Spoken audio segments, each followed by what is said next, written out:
আমরা জানি জুলাই আগস্টে ঠাকুরগাঁও ফ্যাসিস্ট স্বৈরাচারের বিরুদ্ধে প্রতিরোধ গড়ে উঠেছিল। আমাদের এখানে হাজার হাজার শিক্ষার্থীরা রাজপথে নেমে এসেছিল, আহত হয়েছিল, শহীদ হয়েছিল। আমরা সেই সকল শহীদদেরকে স্মরণ করছি, তাদের রুহের মাগফিরাত কামনা করছি। জাতীয় নাগরিক পার্টি জুলাই গণঅভ্যুত্থানের পরে যে নতুন বাংলাদেশের স্বপ্ন, বৈষম্যহীন গণতান্ত্রিক বাংলাদেশ, কৃষক শ্রমিকের বাংলাদেশ, সাধারণ মানুষের বাংলাদেশ, ইনসাফের বাংলাদেশ, মর্যাদার বাংলাদেশ, সেই বাংলাদেশের জন্য লড়াই করছে। আমরা মনে করি ফ্যাসিবাদী ব্যবস্থার বিলোপ এখনো হয়নি, আগের সিস্টেম রয়ে গিয়েছে। ফলে সেই সিস্টেমের বিলোপ করে নতুন দেশ গঠনের জন্যই এই নতুন পার্টি এবং আমাদের কর্মসূচি। ইনশাআল্লাহ ঠাকুরগাঁওতে আমরা আবারও আসবো।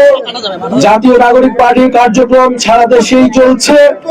আপনারা আমাদের হাতকে শক্তিশালী করবেন, তরুণ এবং বিকল্প নেতৃত্বকে বেছে নেবেন এবং এই জুলাই গণঅভ্যুত্থানের ঘোষণাপত্র, মৌলিক সংস্কার, জুলাই গণহত্যার বিচার এবং নতুন সংবিধানের জন্য আমরা লড়াই করছি।